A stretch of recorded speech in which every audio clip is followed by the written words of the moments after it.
7 Continents Unexplained Murder Series. Every corner of our planet holds secrets. Stories that whisper through the cracks of history. Chilling tales that refuse to stay buried. Some are legends, some are tragedies, but a few are far darker. Real-life murder mysteries. Across the 7 continents, blood has been spilled, and questions remain unanswered. From the sands of Africa, where killers vanish into the desert heat, to the neon-lit alleys of Asia, hiding crimes in plain sight. From Europe's ancient castles echoing with betrayal, to the wild frontiers of North America, where killers walk among us, we'll dive into South America's jungles, where secrets rot in the shadows, and the scattered islands of Oceania, where paradise turns deadly. And even in Antarctica's frozen silence, the ice hides more than just history. It hides what we're not meant to find. This isn't just a story, it's a journey. One that will drag us continent by continent, case by case, into the minds of murderers and the mysteries that surround them. Welcome to Murder Mysteries of the World. 7 continents, 7 stories, 7 puzzles waiting to be solved. Which one will we uncover first? Part 1. In Africa, Norman Simons, known as the Station Strangler, was released on parole on July 20th, 2023, after serving 28 years for the 1995 murder of 10-year-old Elroy Van Rooyen. Simons, a former teacher from Tafelsig in Mitchell's Plain, was convicted of luring Elroy from Strand train station. His body was found days later in Kleinvlei, Erste River. Although suspected of murdering 22 children between 86 and 1994, Simons was only tried and sentenced for Elroy's murder. Upon release, he was placed under strict parole conditions, including 24-hour house arrest, a ban on contact with children, and regular monitoring by correctional services officials. Residents in Paro, where Simons now lives, have expressed deep concerns about his presence in their community. The Paro Community Policing Forum has urged calm and discouraged threats, stressing the importance of respecting legal processes.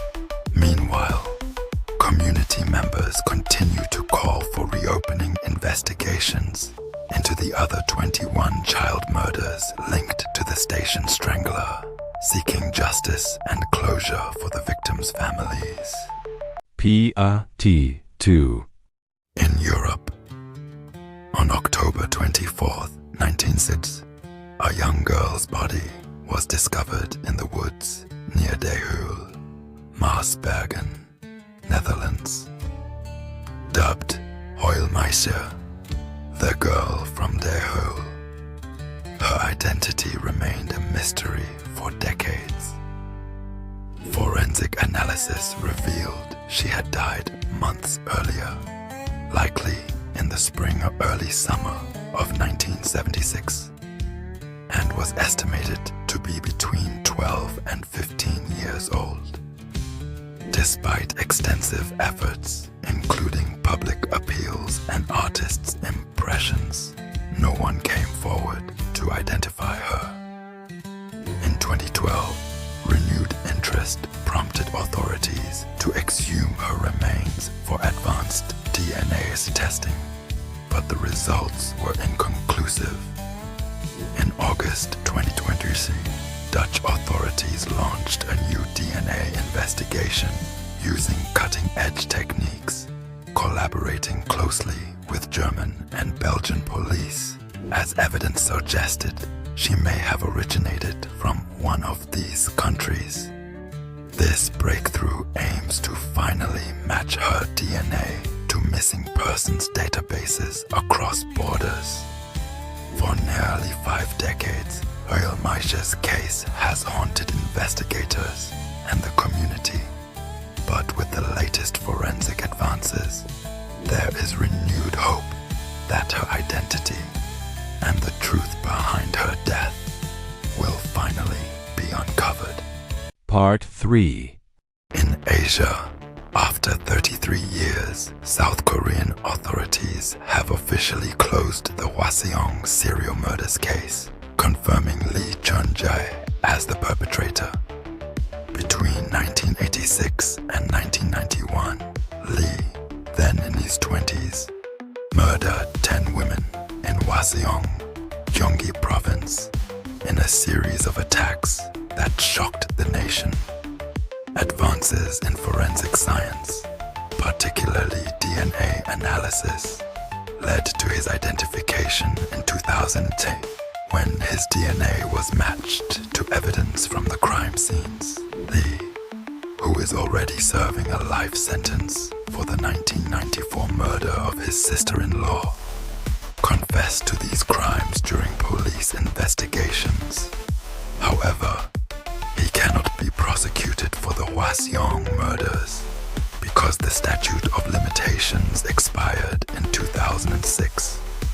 The official closure of their case brings long-awaited closure to the victims' families and the nation, ending one of South Korea's most notorious and haunting cold cases. Part 4.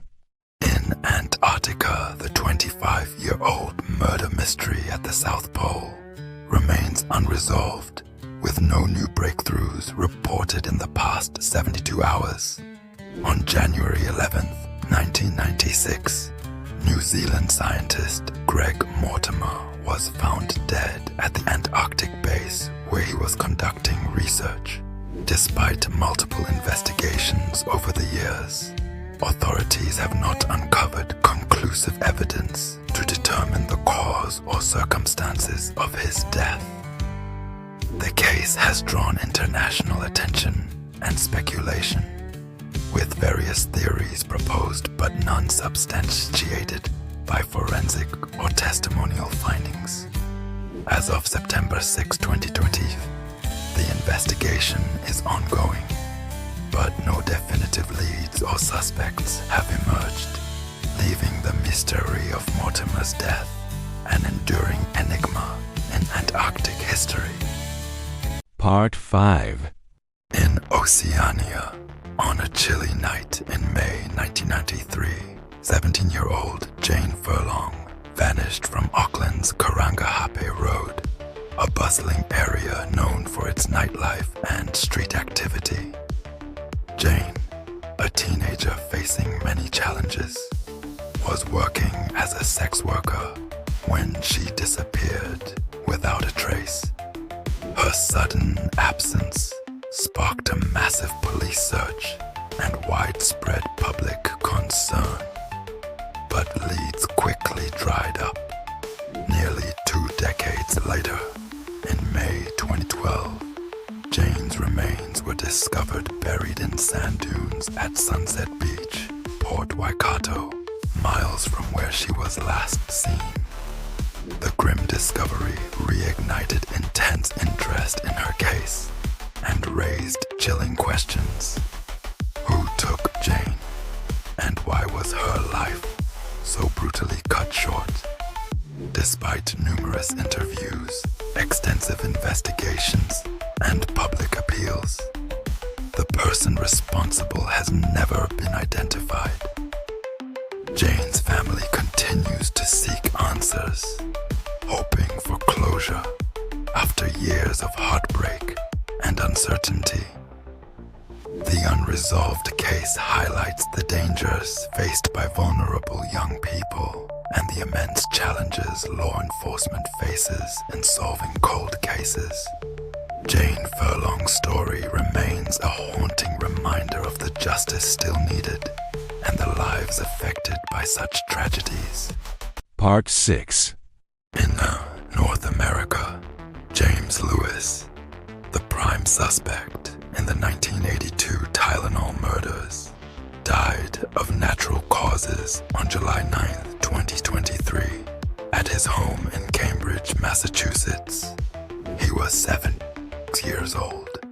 Lewis was suspected of causing the deaths of 7 people in the Chicago area who ingested cyanide-laced Tylenol capsules.